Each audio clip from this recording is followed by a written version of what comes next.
Hello and welcome to the Introduction to cPanel. cPanel is a graphical, web-based web hosting control panel designed to simplify administration of websites.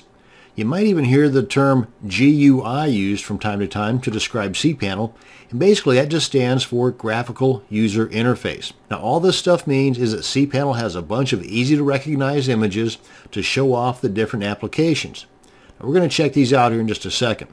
Now, I'm going to guess that you already have a domain name and a web hosting account, and that web hosting account offers cPanel and not Plesk or some other type of custom control panel. Now, you can access your cPanel control panel a couple of different ways, but you're going to need to go to your browser, and in this instance, you're going to enter your domain name /cPanel, that's cPanel, and then we're going to log in with the username and password that was sent to us by our web hosting company in that first email we got when we first bought the service. Let's go ahead and do that first. Now I've got two different tabs here because these two tabs represent two different web hosting companies that I use.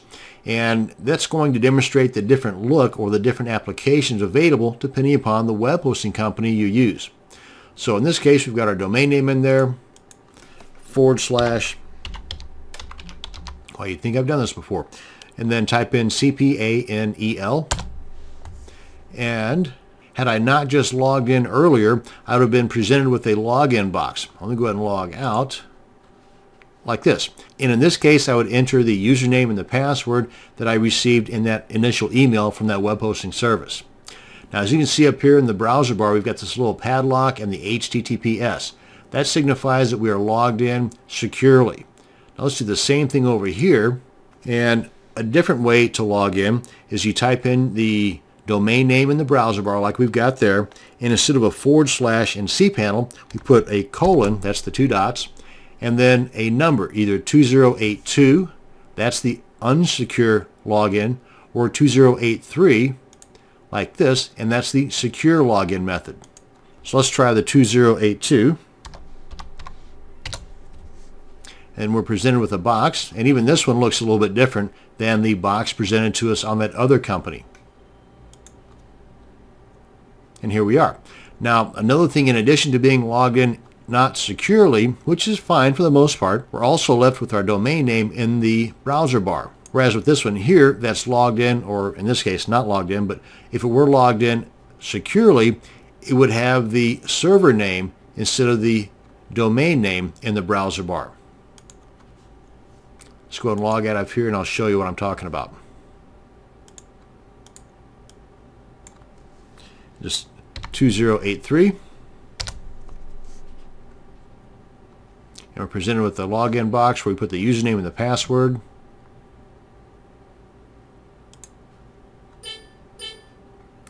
Log in.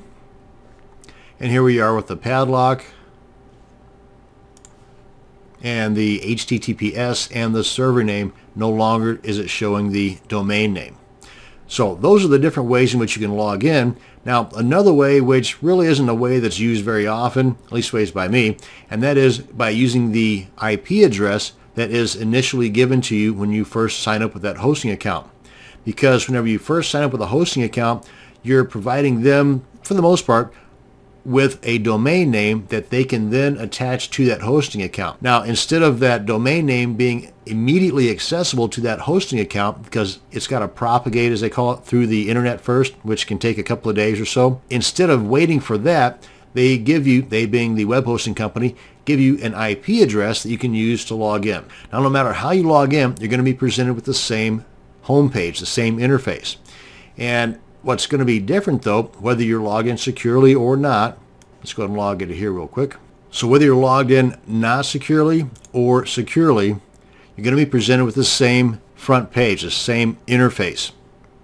What's going to be different, though, is the applications available, again, depending upon the web hosting service you're using. For example, just at a quick glance, if I toggle back and forth between the two, you'll see one difference is right in here, where on this account, I'm given this particular application, R1 Soft Restore Backups, and that's not available on this one. But on this one, I've got, what is that, Anonymous FTP, but not on this one.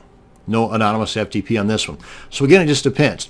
The thing though is that if you see an application or you encounter an application either through this video or another video or some other means, and it's something that you might be interested in using, simply contact your web hosting company and tell them, hey, what's the worst that's going to happen? They'll say no. But a similarity between cPanels, no matter what hosting account you're going to have, is the setup. You're going to have different panels with these different applications here.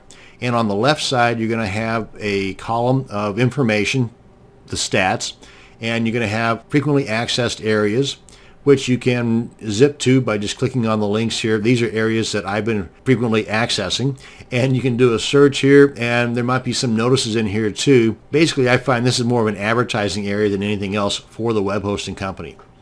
But under the stats here, be familiarized with what is available here, because in some scripts that you're going to use, they might require you to know the path to SendMail or the path to Perl. So at least ways now you know where it is. You may not have to ever know what it is, but at least now you know where it is in case you need to know. And you can collapse those stats, which is usually the case by default. Now over here under the different panels you've got, you can drag these back and forth to your own personal preference. So speaking of preferences, if you find that you never use this one, stick that puppy down at the very bottom. Put one of the more frequently accessed panels closer to the top. Again, just for convenience, just for personal taste. Totally up to you. And you can also collapse these guys just to get them out of the way, like so. And that's going to bring us to the end of this video on an introduction to cPanel. Thank you very much for watching, and you have a great day.